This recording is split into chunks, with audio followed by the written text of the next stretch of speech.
I am back, but instead of doing a recap or a review or a book haul, because that's what I did last episode, last video, I'm gonna be doing a February wrap up for this book, for this video. Oh my gosh, my brain, it's so shot because I am still sick.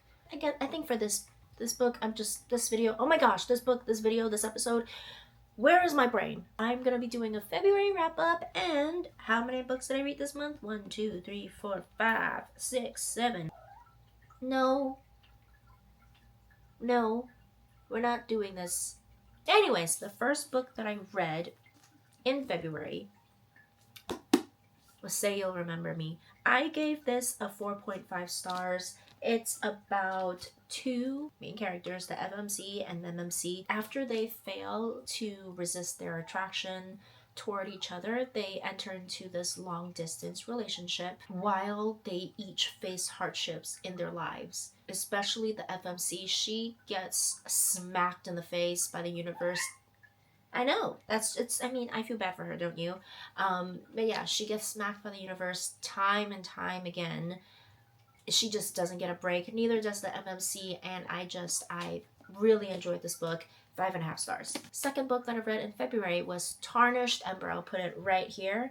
Tarnished Ember is pretty much a dark retelling of Cinderella. We have 4 stepbrothers rather than 2 evil stepsisters. Ember comes home from school and she finds out that her dad has remarried. Her dad never told her he's back in the dating game or that he's engaged. This becomes a shock, and Ember's new stepmother, Odette, brings in 4 new brothers for Ember, and it's a reverse harem. It's very spicy, very, very spicy. And we start to uncover a lot of dark secrets that revolve in Ember's new family.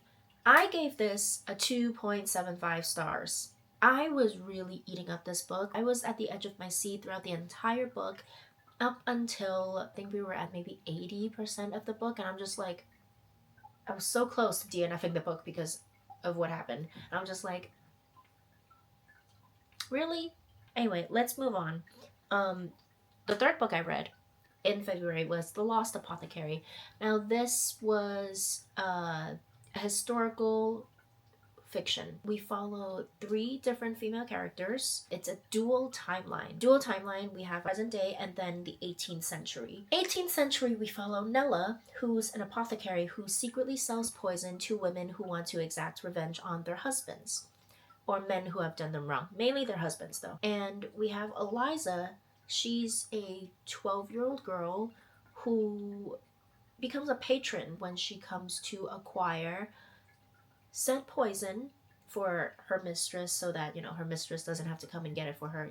It's supposed to be a secret. And then their lives kind of intertwine because of this meeting. In the present day, we have Caroline. She's like in her early 30s and she's in a 10-year marriage. She was supposed to go to London for her 10-year anniversary trip with her husband. However, right before coming to London, she finds out that her husband cheated on her. So she escapes to London alone, and she plays detective on what has happened. She finds these clues. It starts off with a bottle. She finds this bottle and it starts piquing her interest as to who this bottle belonged to, what's the history of it, and she starts uncovering these unsolved murders that happened in the 18th century because of Nella and, I guess, Eliza. It's about how she becomes independent from her marriage. She finds herself. Her trip to London is to rediscover herself. It's a pretty good book. It did have its slow moments. At first I gave it a 2.75 star as well, but then I was thinking about it and I'm just like, the thing is, I feel like I would reread it, but I also feel like I wouldn't. I would recommend it to other people. I just kind of felt like even without Caroline's storyline, we would know exactly what's going on in the book. I just feel conflicted because I feel like I didn't need Caroline's detective work on the 18th century because we know what happens. Like Nella and Eliza, we get both of their POVs. We get all three of their POVs. So I don't feel like we need Caroline's insight on the past of what happened. But I also appreciate Caroline's storyline because she finds herself. So it's gonna be a 3 stars for me. And honestly, who am I kidding? We were just talking about books. You know, honestly, it's not that deep. Book 4. I have to find it in my stack. Hold on. It's all the way on the bottom. Hold on.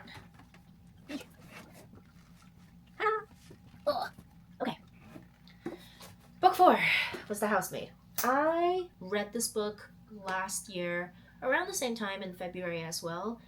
Watched the movie at the end of December, and then I reread the book so that I could figure out what the differences are between, you know, like a movie versus book. I gave this a 4 stars because I really did enjoy it. If you have no idea what this is about a woman. She's in her late 20s. I think like 28, 29. She is an ex-convict. She becomes a live-in housemaid for the Winchesters. As she keeps working for the couple, the Winchester couple, she realizes there are some secrets.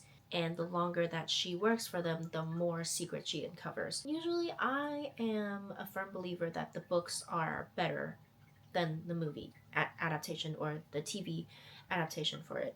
But in this case, I like them both equally. In fact, I actually like how they did the ending for the movie better than the book. It felt more justified.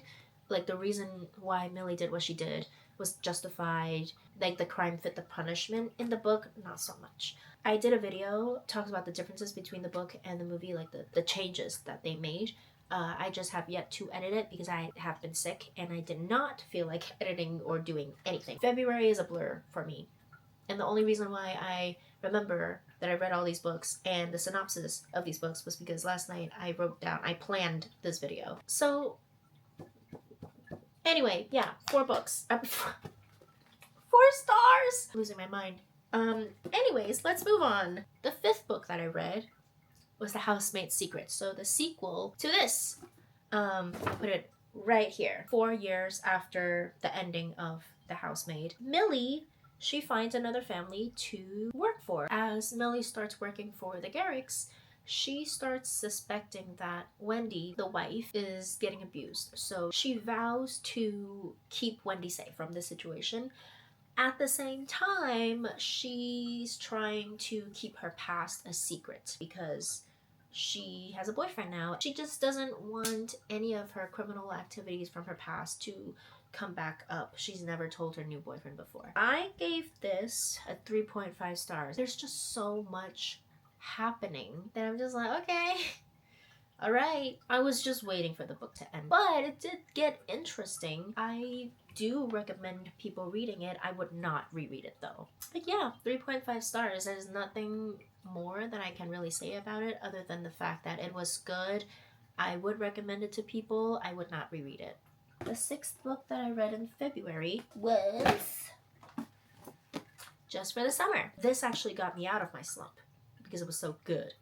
I gave this a 4.5 stars. If you see me looking down, it's because I'm reading the notes that I wrote last night. We follow Emma and Justin. In the beginning of the book, Justin creates a Reddit post under the Am I the Asshole subreddit. Justin goes on to rant about how after every girlfriend breaks up with him, with Justin, they end up finding the love of their life.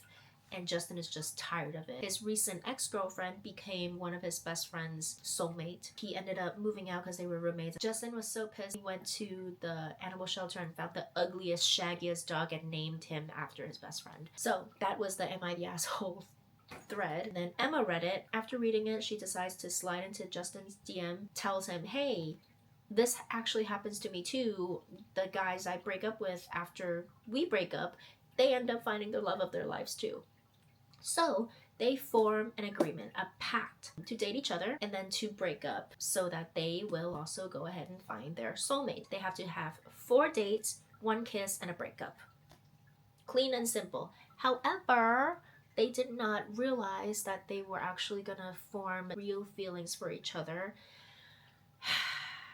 But there are complications in life, and Justin has custody of his 3 younger siblings, his underaged siblings, because their mom is going to prison for embezzlement. So he has custody of his 3 siblings for 6 years. When Emma finds out, she doesn't want to be in a relationship with a guy who has to care for 3 kids, even though they're not his. Her best friend calls it out, and it's just like, you're finding excuses to not be with somebody that you deserve, because Justin is such a good guy. I actually like Justin a lot more than Xavier from Say You'll Remember Me. And also, Emma struggles with her complicated relationship with her mom as well. They are estranged. Justin really helps Emma throughout these complications with her mom. So I gave this a 4.5 stars. I would definitely reread it. I loved this book. Definitely recommend. Do I like this more than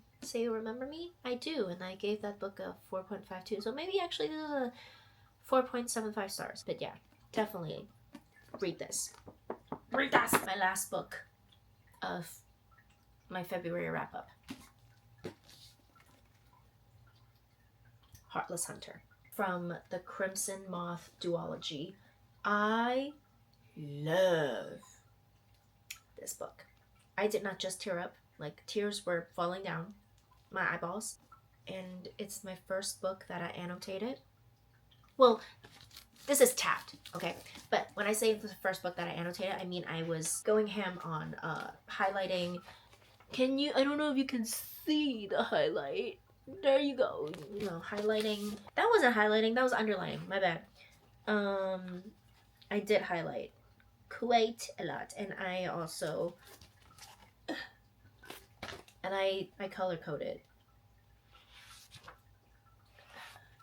I gave each character their own colors, like the main characters that I felt like would be important. So there are 4 main colors that I used. I have a whole system. Anyway, if you don't know what this is about, it has witches, witch hunters. It's a cat and mouse game. It's about forbidden love, hidden identities. In the beginning of this book, we start off with a rebellion against the witches, the 3 queen sisters. People are tired of living under the witches and they're ruling, so a rebellion happens, and ever since this rebellion, everybody is going after witches. They want them executed. They just don't believe that they're good witches in general. We have Rune. She is the Crimson Moth. She saves her fellow witches from being executed, and she frees them. And then we follow Gideon. He is the captain of the Blood Guard. He hates witches. There's a good reason as to why he hates the witches with a passion. But, of course, Rune and Gideon, they end up falling in love. He doesn't know that Rune is a witch, let alone the Crimson Moth, like I said, who is notorious for freeing her fellow witches from being executed. Also, there's a slew of really gruesome murders on Blood Guards. He believes that she's the one killing these guards. He also arrested one of the powerful witches that Rune is trying to save, because she is Rune's dead grandma's longtime friend, and she's trying to save her. And so in order to find out the location of Seraphine, she tries to seduce Gideon. It's a young adult novel, so it's little to no spice. If there is spice, it's like 0.5 spice. Like, you can handle it. You'll be fine. You're probably watching worse on TV. But yeah. 5 stars. I cried at the end. I was going through all the emotions when I was reading the book. I was laughing. I was shocked. I was heartbroken. I was blushing. I was kicking my feet. I was going through all the emotions. I cannot wait to start on Rebel Witch, which I will be getting to in March. I just have a couple of books that I have to get through first. You know, even though I only read 7 books and I wish I read more in February, 1, I can't change it, and 2, I'm very glad that I didn't have to DNF any books. I was close. Tarnished Embers. It's very close. How many books did you read in February? My favorite read was Heartless Hunter and Just for the Summer. What are yours? Let me know in the comments. And also let me know if you've read any of these books. Thank you. Stay tuned for the next video, and I will see you next time. Happy reading. Bye.